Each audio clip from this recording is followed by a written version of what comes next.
Hello friend, मी श्रद्धा story book teller या चॅनलमध्ये तुमचं पुन्हा एकदा स्वागत करते. आपण ऐकत आहोत सौ शोभा राऊत यांची लिखित कादंबरी अवचित होता भेट तुझी. चला तर मग ऐकूया भाग 13. गाडीत बसण्याची कला नुपूरला थोडीफार अवगत झाली होती. हादरे बसणारच हे तिने समजून घेतले होते. रस्ते साधेच, तेथे गाडी तरी काय करणार.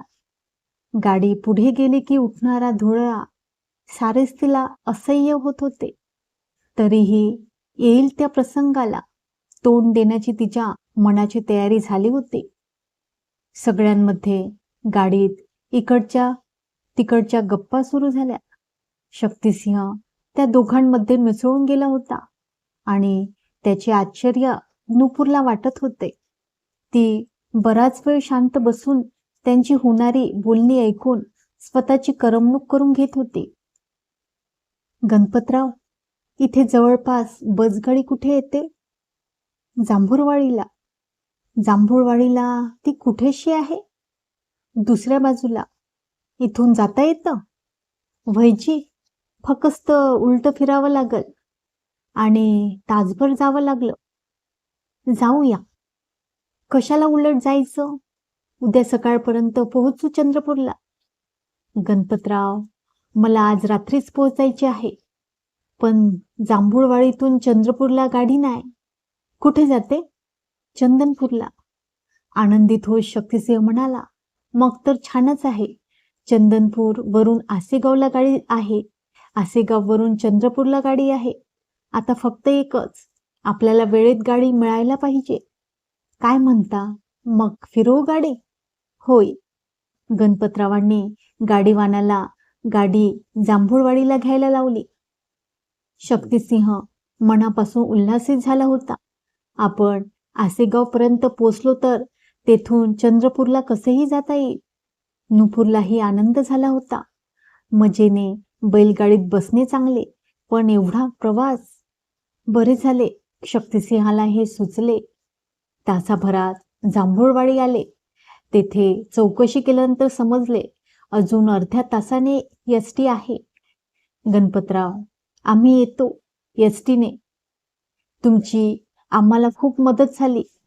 तुम्ही आता निघा, पण लक्षात ठेवा, उद्या चंद्रपूरला पोहोचल्यावर सरळ आमच्या वाड्यावरच यायचे. तुम्ही कशाला त्रास घेताय? या त्रास कसला? आमच्यासाठी तुम्हीही त्रास घेतला ना, यालाच तर माणुसकी म्हणायची. आम्ही वाट बघतोय तुमची, सरळ वाड्यावरच या. व्हयजी सरकार, जरूर येतो. निघा तुम्ही, आमची काळजी करू नका. गणपतरावांनी निरोप घेतला. शक्तिसिंहाने पाहिले, चहाची एक गाडी दिसली.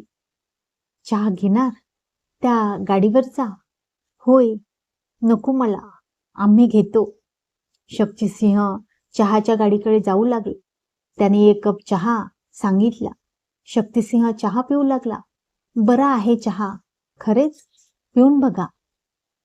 त्याने आपला कप पुढे केला आणि लगेचच मागे घेत म्हणाला, हा उष्टा आहे, दुसरा घेऊया. तुम्हाला आवडला तर घ्या, नाही तर राहू दे. नुपूरने चहा घेतला. तिलाही बरे वाटले. तेथे गर्दी होती. ते बघून नुपूर म्हणाली, आपल्याला जागा मिळेल ना? त्याची काळजी करू नका. निदान तुमच्यासाठी तरी जागा मिळवीन हे निश्चित. आणि तुम्ही? बसायला जागा नाही मिळाली तर उभा राहील. अर्ध्या तासात येणारी एसटी जवळजवळ 1 तासाने आली. बस येताच गर्दीचा लोंढा तिकडे धावला. शक्तिसिंहही त्यात होता. नुपूरही धावली. उतरणाऱ्यांना उतरू देण्याआधी लोक आत चढू लागले. काय म्हणायचं या माणसासनी, उतरू बी देत नाही. उतरणाऱ्याच्या तोंडी हे वाक्य होतं. शक्तिसिंहाने शिताफीने जागा पकडली. तो त्या जागेवर बसून राहिला. दोघांसाठी जागा होती. एसटी सुटण्याची बेल झाली तरी नुपूर एसटीमध्ये चढू शकली नव्हती. ते पाहून शक्तिसिंहाने कंडक्टरला विनंती केली, माझी बायको खालीच राहिली, जरा थांबा, आता घेऊन येतो. त्याच्या जागेवर बसू नका म्हणून त्याने आपल्याजवळ आपल्या जवळच्या उभ्या असणाऱ्या लोकांना सांगितले आणि तो गर्दीतून गाडीच्या मागच्या दाराजवळ आला. दारात मुंगी शिरायला जागा नव्हती. त्याने लोकांना बाजूला करीत नुपूरकडे हात दिला. या पटकन. अहो पण आत येण्यात जागा नाही.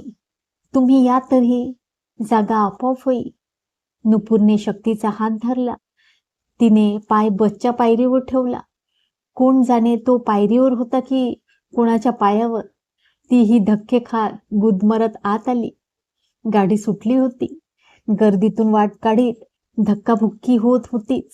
त्यातून त्याने आपल्या सीटपर्यंत प्रवास केला. बसा खिडकीकडे. अरे वा, बसायला जागा. नुपूरचा चेहरा आनंदाने उजळला. ती जागेवर बसली. शक्तिसिंह तिच्या शेजारी बसला. मानले तुम्हाला का? ही जागा पटकावलीत? सोपे नव्हते ते. शक्तिसिंहाच्या चेहऱ्यावर हसू आले. गाडी सुरू असल्याने धुळळ्याबरोबर वारेही येत होते. किती हा धुळळा.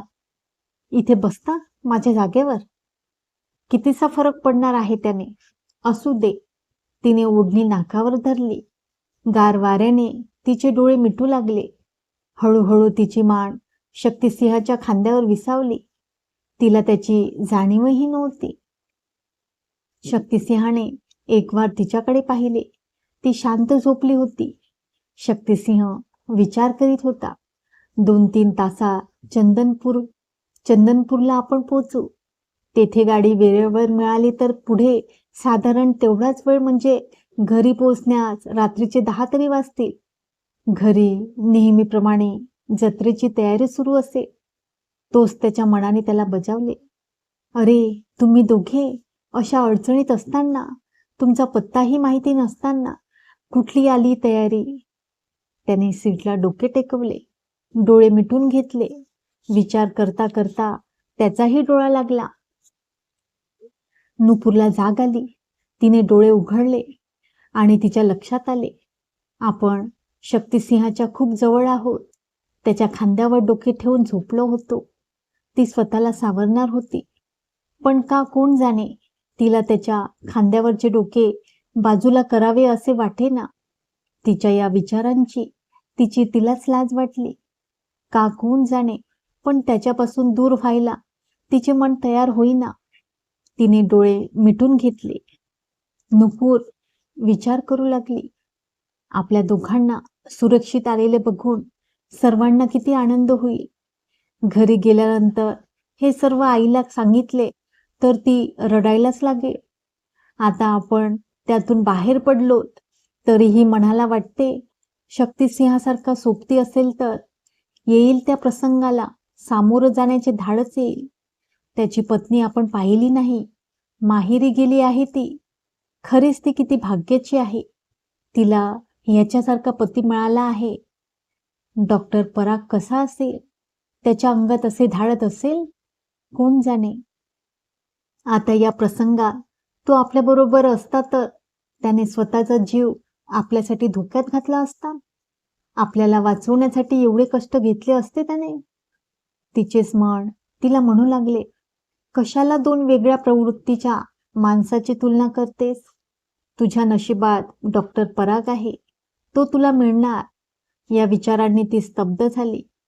किती वेळ ती विचारत होती. ब्रेकच्या हादराने शक्तिसिंहाला जाग आली. त्याने पाहिले, अजूनही नुपूर झोपलेली आहे. त्याने बाहेर नजर टाकली. चंदनपूर जवळ आले आहे. त्याने नुपूरला हळूच हाक मारली. नुपूर. त्याच्या तोंडी आपले नाव नुपूरला आज खूप आवडले. तिने डोळे उघडले नाही. त्याने पुन्हा हाक मारली, नुपूर. नुपूरने डोळे उघडले.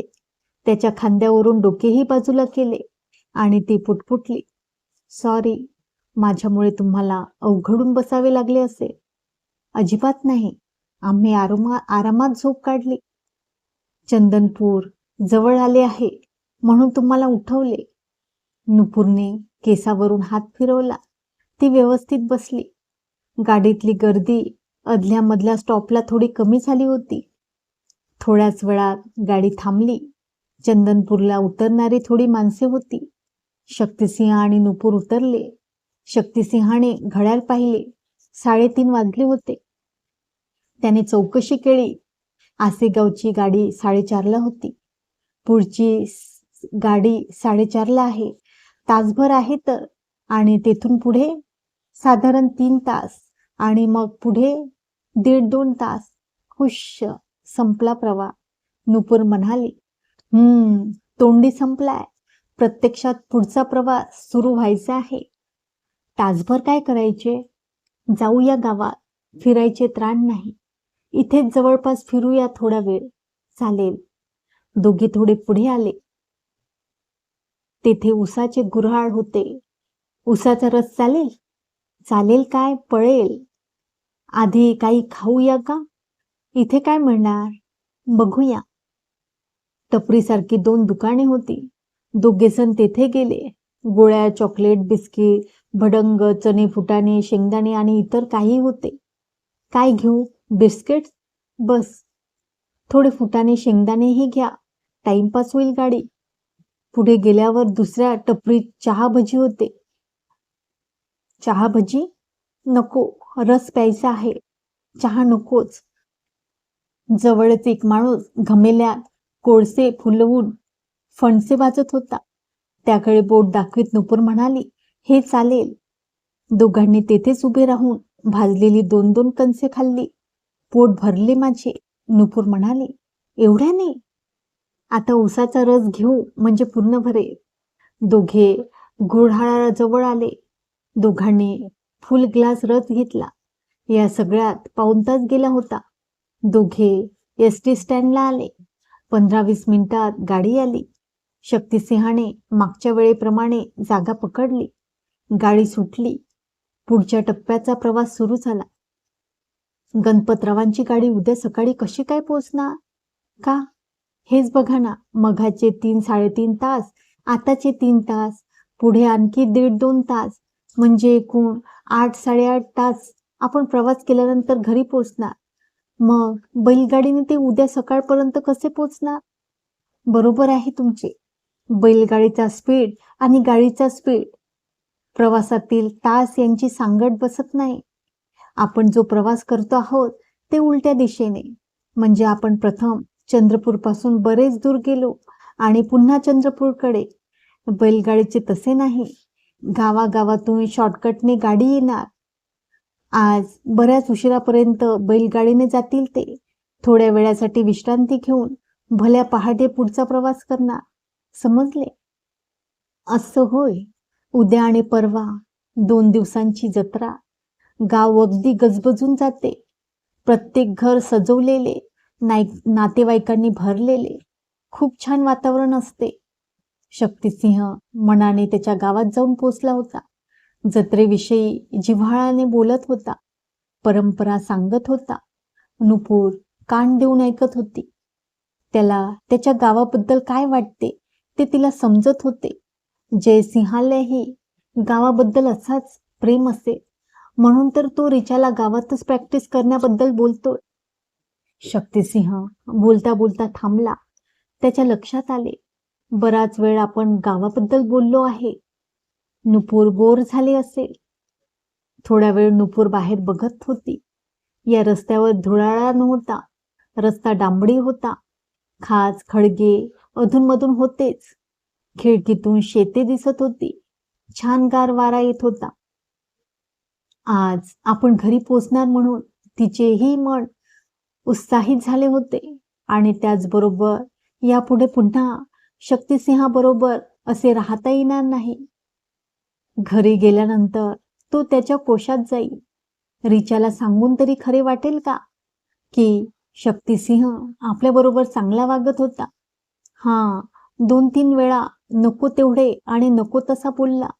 रिचाला पटेल, पण चांगला वागला हे पटणार नाही. आपल्याला समोर बघून सगळ्यांना खूप आनंद होईल. आता बाहेर अंधार झाला होता. बाहेर कुठे लाईट्स नव्हत्याच. आतापर्यंत तिला विजेची लाईट दिसलीच नव्हती. तिने खिडकीला डोके टेकवले. शक्तिसिंह विचार करीत होता. गेलेले हे दिवस आपल्याही आयुष्यात वेगळे होते. आपल्याला आपल्यापेक्षा नुपूरचीच काळजी वाटत होती.